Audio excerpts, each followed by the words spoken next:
Night ഡ്യൂട്ടിയൊക്കെ കഴിഞ്ഞ് വന്നത് ഫ്രഷായി കഴിയുമ്പോഴത്തേക്കും നല്ലൊരു വിശപ്പായിരിക്കും കേട്ടോ. അപ്പം പിന്നെ ഫുഡ് ഉണ്ടാക്കി കഴിക്കുന്നതിനെക്കാട്ടും നല്ലത് ഫ്രിഡ്ജിൽ എന്തെങ്കിലും ഇരിക്കുകയാണെങ്കിൽ ഇതേ കൂട്ട് കഴിക്കും കേട്ടോ. അങ്ങനെ ബോളി ഉണ്ടായിരുന്നു, ബോളിയും പിന്നെ തലേദിവസത്തെ പായസം ഫ്രിഡ്ജിൽ വെച്ച് ഇങ്ങനെ കുടിക്കാൻ എനിക്ക് ഭയങ്കര ഇഷ്ടമാണ്.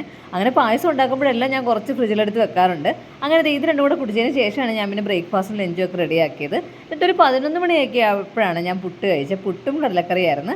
അതൊക്കെ കഴിച്ച് നന്നായിട്ട് കിടന്നൊന്ന് ഉറങ്ങി എഴുന്നേറ്റിട്ട് പിന്നെ ലഞ്ചൊന്നും കഴിക്കാൻ നിന്നില്ല. പിന്നെ വൈകുന്നേരം സ്നാക്സ് ഉണ്ടാക്കിയായിരുന്നു, അതാണ് കഴിച്ചത്. ഉഴുന്നുവടയും ചമ്മന്തി. പിന്നെ ഇപ്പോൾ എന്നെ നേരിടുന്ന ഏറ്റവും മേജർ പ്രശ്നം എന്ന് വെച്ചാൽ ഭയങ്കര മുടി കൊഴിച്ചിലാണ്. കോവിഡിൻ്റെ സമയത്ത് മുടി കൊഴിയുന്നുണ്ടായിരുന്നെങ്കിലും പക്ഷേ അതിനെക്കാട്ട് കൂടുതലാണ് ഇപ്പം. അതുകൊണ്ട് പിന്നെ വൈറ്റമിൻ ഇയും സിയും വാങ്ങിച്ചു. ഇതൊരു മാസം കഴിച്ച് വെക്കാമെന്ന് വിചാരിച്ചു. അങ്ങനെ അതും കഴിച്ചിട്ടുണ്ട്. പിന്നെ രാത്രി ആയപ്പം ദോശയും ചമ്മന്തിയായിരുന്നു. പിന്നെ അതിൻ്റെ കൂട്ടത്തിൽ ലോലിപ്പോപ്പും കൂടെ വാങ്ങിച്ചോട്ടെ. ചിക്കൻ ലോലിപ്പോപ്പ് 100 രൂപയ്ക്ക് 4 പീസ് കിട്ടിയിട്ടുണ്ടായിരുന്നേ. ഇത് നല്ല ടേസ്റ്റിയാണ്. ഇവിടെ അടുത്തുള്ളൊരു റെസ്റ്റോറൻറ്റിനാണ്.